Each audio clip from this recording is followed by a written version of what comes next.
Okay, I'm ready. Sorry about that. Well, John, this right here. Hey. Obviously, I think since the UFC became legal, or MMA was legalized in New York, and they started to have these cards at MSG every November, every interview you do, that usually kind of like, when are you going to fight in New York? When are you going to fight in New York? Now you are going to fight at MSG as the heavyweight champion. So I guess, how does it feel to finally get this chapter of fighting, not just in New York, but in Madison Square Garden as a champion, off your bucket list? I'm proud. I'm proud to be here. I'm proud at the state of the UFC. To see Dana up on stage at the election, I feel like that moment just elevated the whole sport. Americans and people from around the world's like, who's the bald-head dude talking? That represents all of us. And I feel like even you guys as being MMA reporters, I feel like it puts you all on like a more prestigious level. That's how I genuinely feel. And so to be here at Madison Square Garden it's like the fight capital of the world, and to have the president possibly in attendance, it's all a huge honor to have your face on the billboards in Times Square. It just feels amazing, I was in Vegas a few days ago, and people were treating me like absolute royalty, and it's just a different feeling in the air right now. Everyone cares about this fight, it feels like.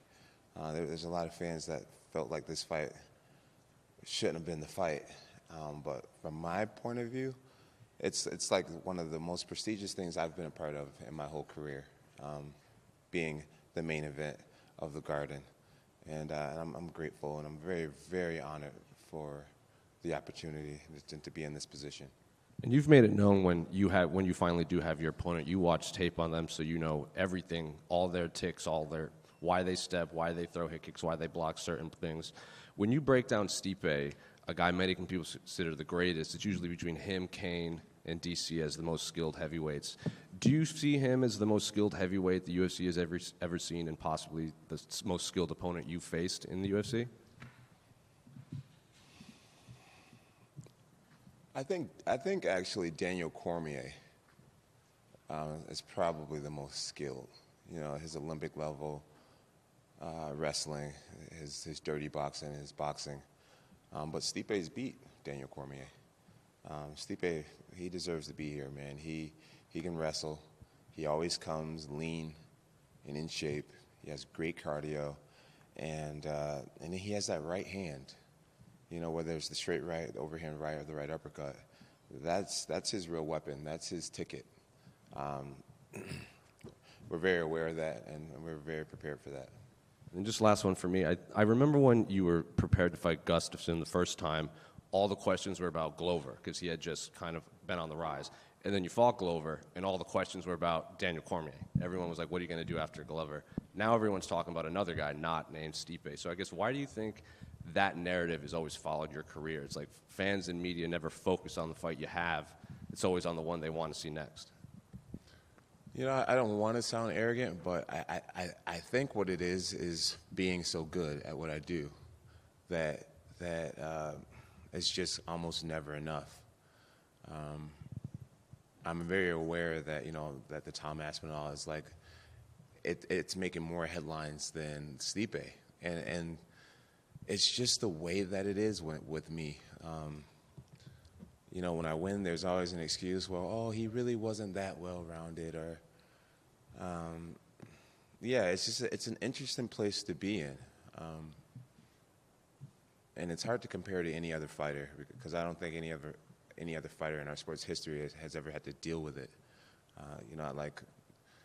I just beat Cyril Gane, and we can go back in a time machine and hear the way that people talked about Gane, his athleticism and his speed, and I mean what he did to Taito Tavasa, and then as soon as I beat him, he's like, oh well, he wasn't that, or he's this, and so it's a very interesting place to be in, and it just is what it is. John, with that narrative, you've obviously been having a little bit of fun with it in the lead up to this fight. You're saying quack, quack on Twitter, addressing the duck things. What are those fans getting wrong? Why are you not ducking Tom Aspinall? What are they reading wrong about this situation? Okay, so I feel like narratives have been created that just truly aren't there. You can't duck a man that you were never scheduled to fight. It's like saying you got turned down by a girl who you never even hit on. You know what I'm saying? It's like me and Dana and Hunter have never sat down and talked about Tom Aspinall. He's never been on my radar.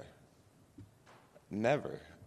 I mean, just a moment ago, it was him and Sergey that was fighting, and Sergey could be in this position right now, and I would still be in the same place.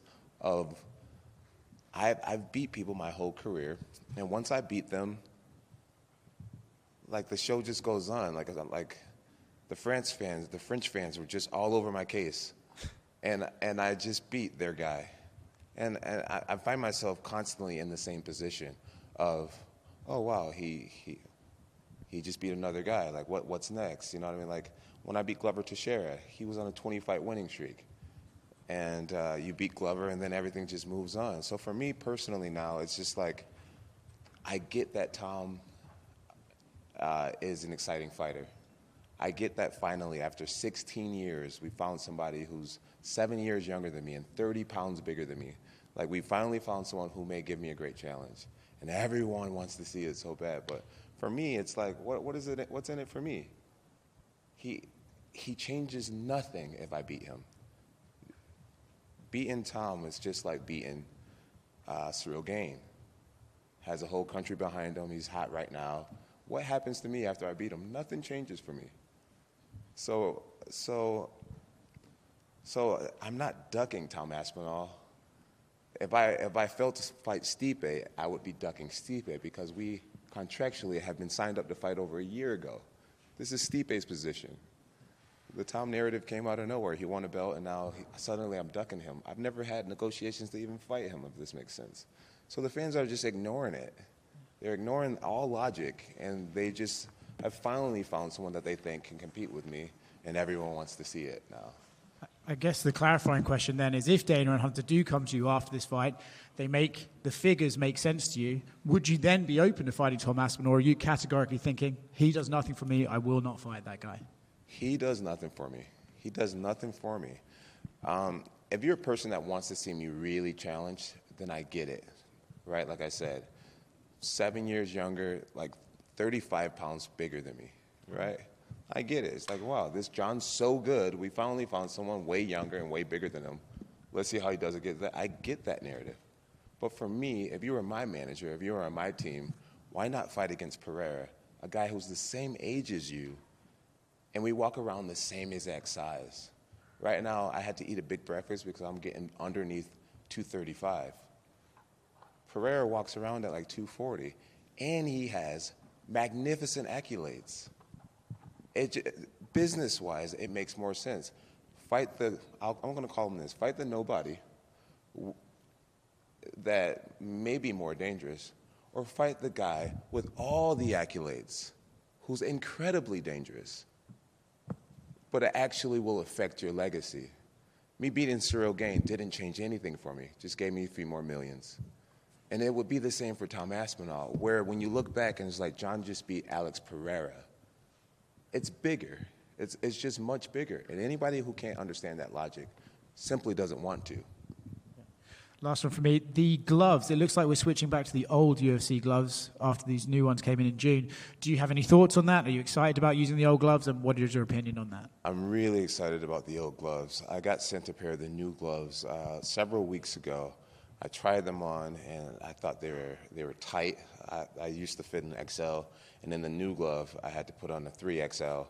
The shape, curving your hands like that, they were very uncomfortable for me. And I was actually really stressed thinking about how am I going to go into fight week wearing these gloves that I don't even want to train in. So when I got a phone call recently, Hunter said, everyone on this card are veterans. Why put a bunch of vets in a new glove? Let's give you guys all what you're used to. It was a major relief to my coach, Brandon, who wraps my hands. It was a major relief to me as well. John, over here to your right. So Dana calls you the greatest fighter of all time. Many people agree with that. I agree with that. That said, a lot of the other GOATs in other sports, Tom Brady, Usain Bolt, Simone Biles, those kind of people, they kind of sidestep the GOAT talk, but you like embrace it, and you'll be online, and you almost seem insulted if anybody says someone else is. Like, why is it so important to you? You know, I don't know if I agree with me being insulted if they say anybody else is. Dana definitely advocates for me. True. I think more than I advocate for myself, and it means a lot. MMA is just a different sport. You know, like throwing a football is very tough, and I'm a massive Tom Brady fan. I'm a massive LeBron James fan and Michael Jordan fan, and you name all the greats in the other sports. But fighting transcends a lot. It's just different. I mean, you get billionaires in their office, and you look in their office, and they have pictures of Muhammad Ali. You know, you can be black, white, Jewish, Muslim, Christian, and people just look up to fighters differently. It's just a different thing to wear. It's a different honor to have. It's a different badge to possess. And you know, Muhammad Ali himself, he went around and he said, "I am the greatest," you know, and we remember that to this day. You know, I could walk around and say, "I am the greatest," and you would know I was referencing Muhammad Ali. And even Mike Tyson, you know, like with his greatness, it's a different, it's polarizing in a different way. And if I've gotten this close to be considered in that realm of conversation, then I might as well embrace it, and I might as well advocate for myself because reaching this level just doesn't come often. What I've done is a really special thing, and sometimes you got to be your own biggest cheerleader. And in this case, I want to be that. I want to stand up for that. My mom, who's not here anymore, she will want me to do that. Last one from me. I agree that the Alex Pereira fight would be massive. Obviously, the accolades, I think, is a really strong argument you make. That said, I think that one of the critiques people have is not that you picking Alex over Tom. It's he doesn't deserve the fight me statement. When you compare his career at this point to when you got a title shot, he has more wins, more stoppages, more wins against ranked opponents, more main events. He's got the interim title. So what is your response to people saying, like, not that you take it Alex Pereira, I mean, gosh, the guy's amazing. Right. But the Tom doesn't deserve me comment. Well, maybe I didn't phrase it right. You know, the truth is he does deserve many great things in his life, and I wish him to have a magnificent UFC career. I really do. I have nothing personal against Tom.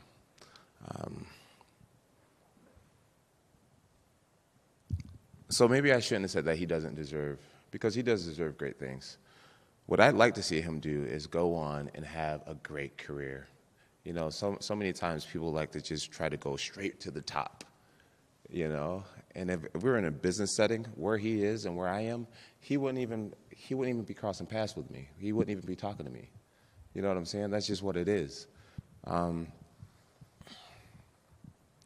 It's not about what Tom deserves or don't deserve. I believe it's what I do deserve. And after this many years with this company and all the work that I've put in, I believe I'm at a place where I deserve to be able to say, I don't want to fight that guy. I want to fight this guy. I want to fight that guy. And that's why I'm be more than willing to relinquish the belt. I don't feel like I need the heavyweight championship of the world. I feel like what I've created for myself is almost bigger than belts. To take a step back and say, hey, you become the heavyweight champion. Go ahead and let's see you become a 17-time champion. Or let's see you even beat Stipe's record. That's going to be hard for anybody to do. But what I do feel like I deserve is the ability to just take a step back and say, hey, either I retire or I start fighting fights that make sense to my legacy. And Alex Pereira is the only fight right now that makes sense to my legacy, a guy who's young and, my age and active still and have something worthwhile to me. Fans around the world, a lot of people really want to see me lose. They really want to see me lose. To see me walk away with all the chips just irks people inside. And I'm glad to be in this position to walk away with all the chips. And yeah, at the end of the day, Pereira, man, Pereira's worth risking it for me. I don't know how many ways I can say it, but he just doesn't have the titles. You know, he can have finishing rate, high finishing rate, and all that type of stuff, but he doesn't have titles. And when you have 17 world titles, it only makes sense to fight somebody on your level. And Tom Aspinall and Alex Pereira are not on the same level. Maybe they're both excited, they have the same excitement level, but when it comes down to what they are doing, they're not on the same level. And so for me, when I have belts and I have money and all that type of stuff, I'm looking for the legacy stuff. Tom doesn't give that to me. Hype, I would shut up hype, but I've been doing that my whole life, is shutting up hype. Me, selfishly, I want legacy. That's what I want. John, down here to your right. I know you're undecided on retirement. It seems with each passing interview you're flip-flopping one way or the other. But if you could reflect on your career, do you have any regrets, or do you think everything has panned out the way that it's supposed to pan out? I have many regrets. But at the end of the day, I'm very aware that the man that I am today has turned out to be a pretty solid human being, individual, team player, neighbor. I mean, you name it. I'm really proud of the man that I am today. And I think everything that you go through in life, it shapes you. And I wouldn't have the wisdom that I have today if I hadn't gone through some of the things that I've gone through. So today I'm a very, very proud man of who I am today. And yeah, it's been a great career. I'm not sure if I answered your question. And as far as retirement, the idea for me is to go out there and beat Stipe. You know, how rude of us is it to just be completely looking past Stipe already? So the main goal is to get past Stipe. And if I can do it in a really dominant, devastating fashion, then the desire in my heart would be like, okay, now it's Alex Pereira. And if the UFC doesn't want that to happen, because ultimately it's the boss's decision, then it won't happen. And I'll just move on with my life. But that's one of the ways I look at it is, would you guys rather lose me or get one more super fight? And the only super fight that makes sense to me, not to everyone else, but to me and my team, is Alex Pereira. All right, and what would you say is your favorite moment of your career? Favorite moment in the career would be back in 2011.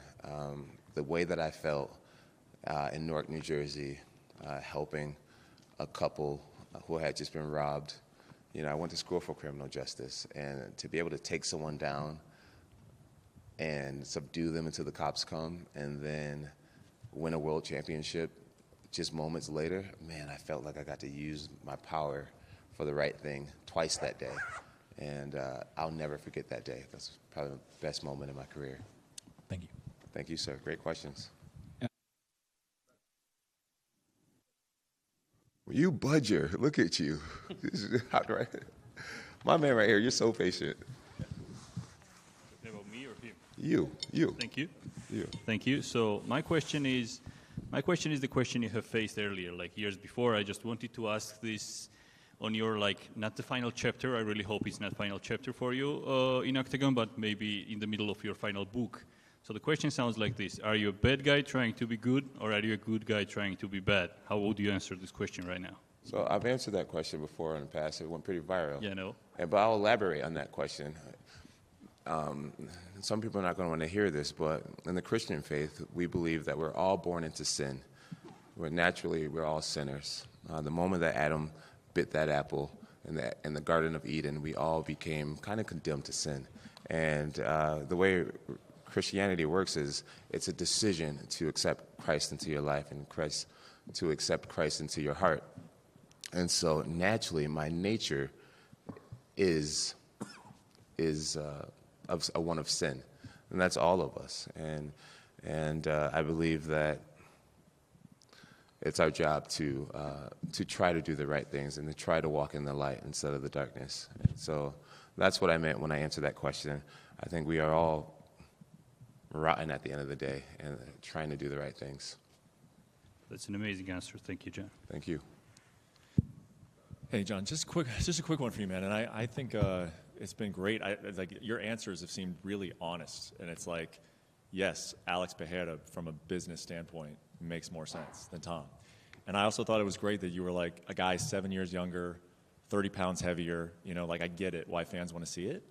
And maybe some fans want to see you lose, but I also think fans just want to see you like really challenged. Like they see you as like you're this greatness, and we want to see greatness challenged. Like a lot of people, their favorite fight of yours is Alexander Gustafsson, you know? So is there still a part of you, like as a competitor, that is drawn at all to that? Like I hear everything that you're saying, but I also like, and maybe that's just something about like getting older and what you've accomplished in your career, but I think that's why people want to see it. It's like they see it as like this great challenge. They want to see greatness challenge. Like does that entice you at all still? There's a part of it that does, but if I'm being completely honest, I feel like Tom's been such an asshole that I don't want to do business with him.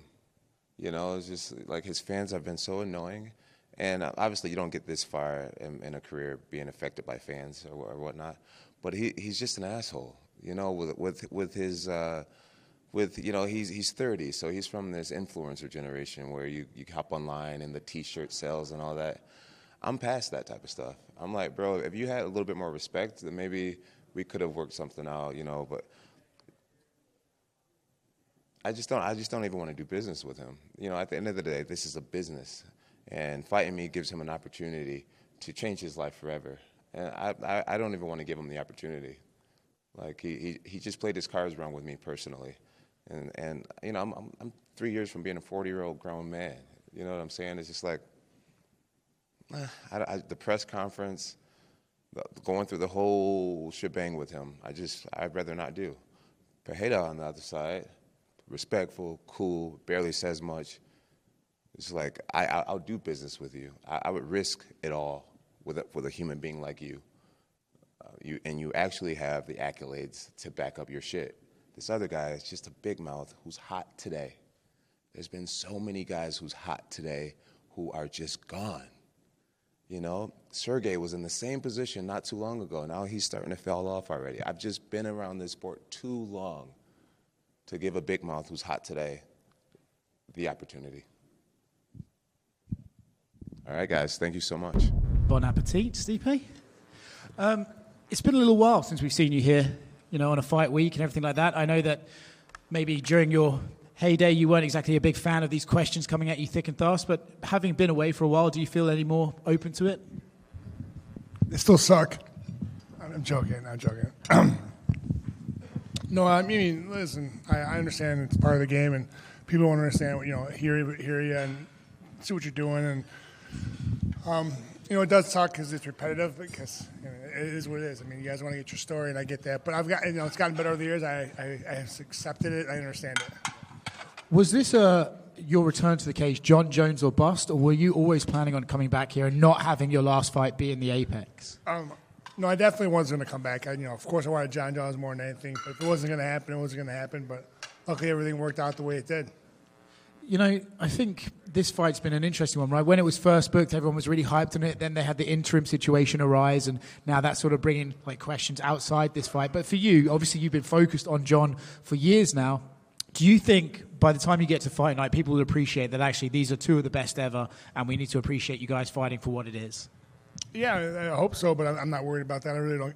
That's one thing I've learned in this career. Like, I stopped caring what other people think. You have your opinion. I'm not going to change it. I really don't care.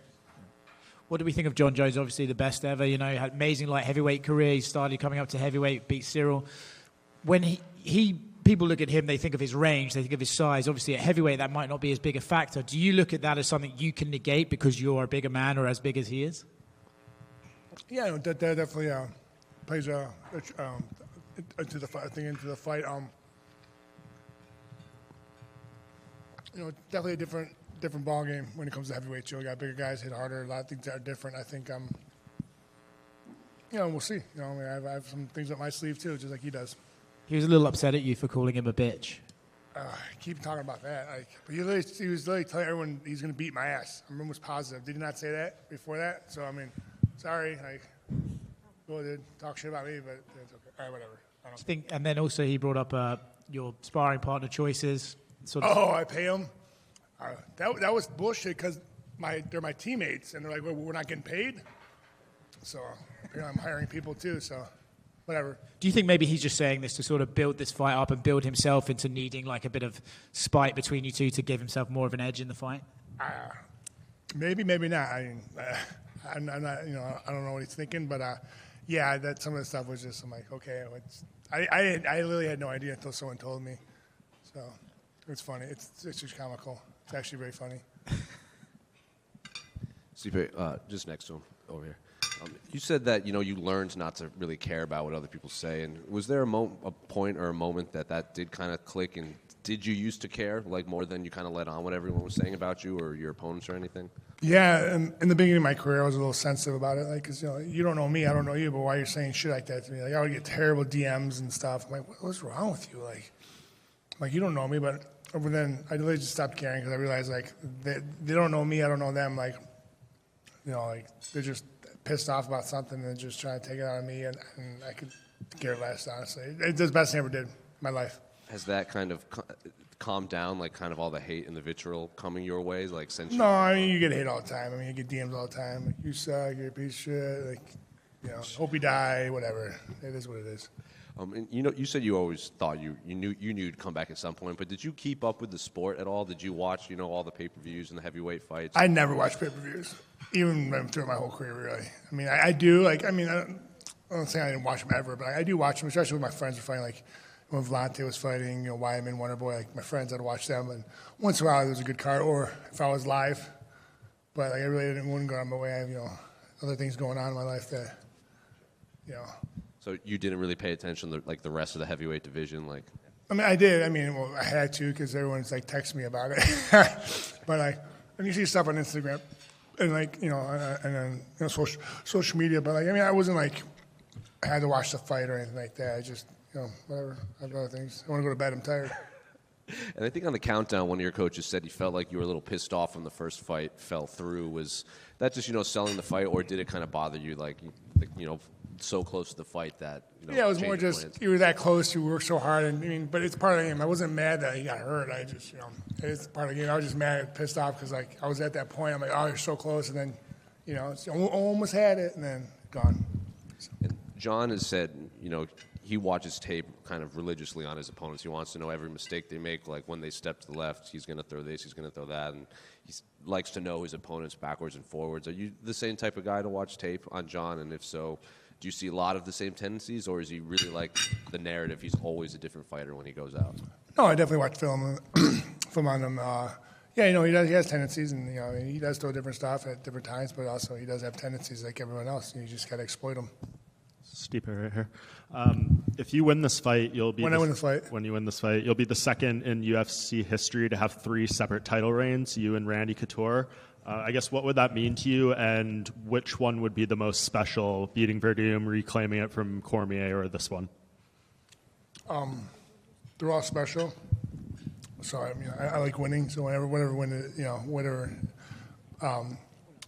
Like between all 3 of them, like they're all wins. That's all I care about. It's to me, they're all special. But maybe it's this one, I think, because it's just the Mecca. It's John Jones. Everyone's like, oh my God, John Jones, and I don't get better than that or bigger. Yeah, and you got belts at home already too. So is beating John Jones almost a bigger accomplishment than taking another belt back with you?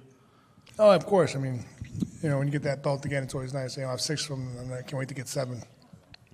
And you guys will be at the press conference tomorrow. I don't know if you've seen John in person yet. I guess what's your expectations for that? Do you have any idea like what he'll be like towards you, and are you looking forward to seeing him in person and like sizing him up on a stare down? Yeah, I don't care. I have no ill will towards the guy. We're here to fight each other and beat the shit out of each other. Yeah, I don't know how he's going to act. I'm, shake his hand, like, hey, good to see you. How you doing? See you Saturday. That's about it. Stipe, to your right. The build-up to this fight, John keeps talking about, being a legend and his legacy. You're also a legend. When you decide to hang him up, how do you want to be remembered?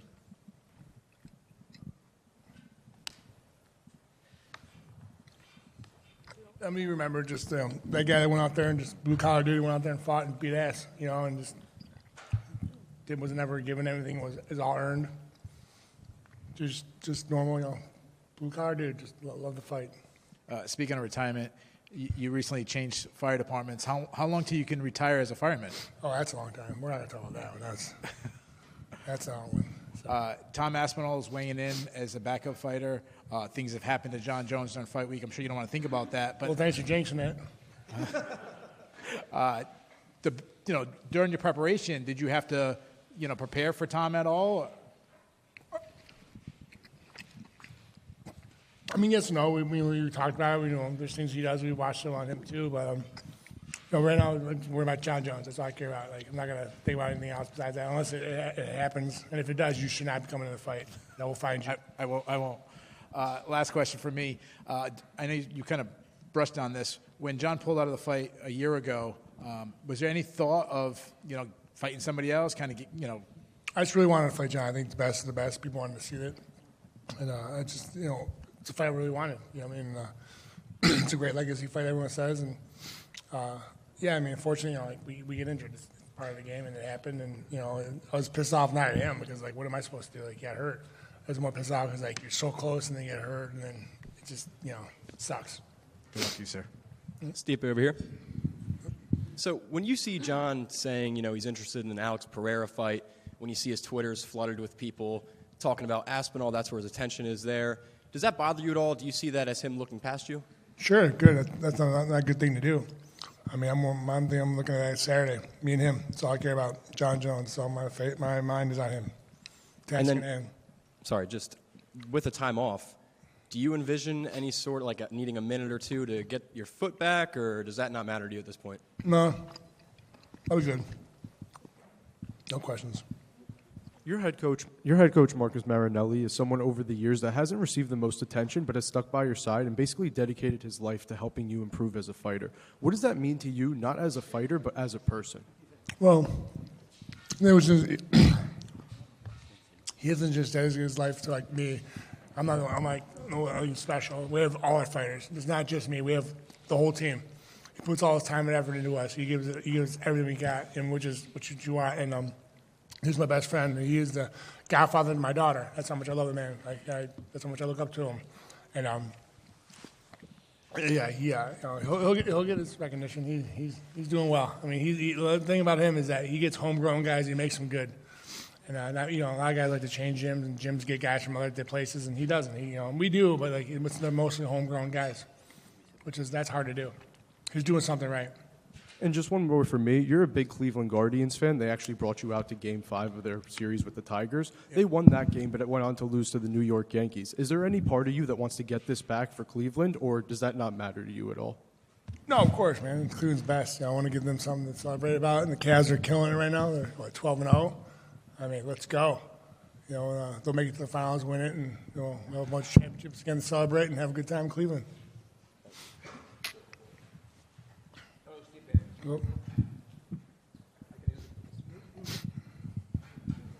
Hello, Stipe. Hey, buddy.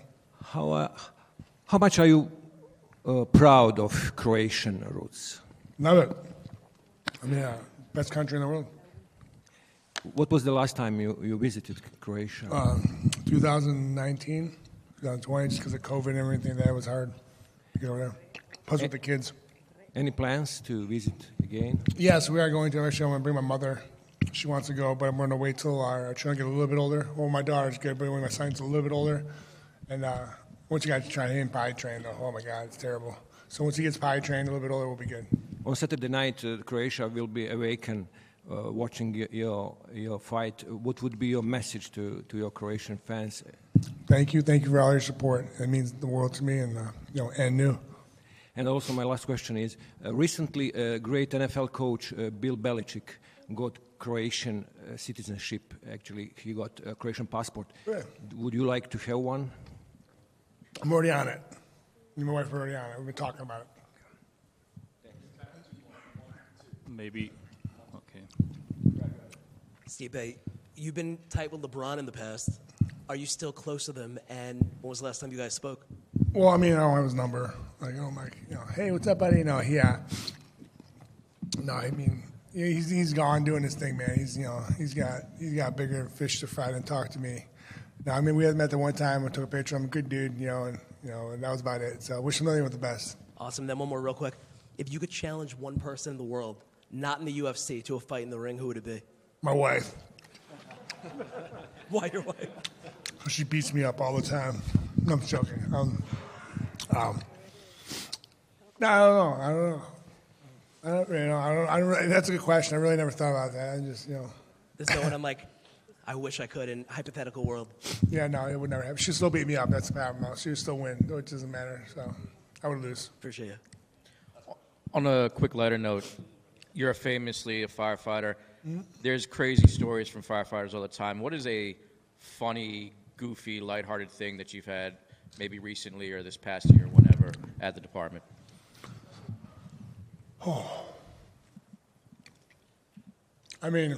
Sounds like you can't say a couple of them. Yeah, they're pretty much X-rated, so you can't really say I'm joking. Yeah. Well, I had one time, so there's nothing terrible, but I remember I had one guy at our station, and I had a massive pimple on my back. And I'm like, yo, Ron, dude, you got to apologize for me. He's like, no. I'm like, please. I just begged him fine. He's like, fine.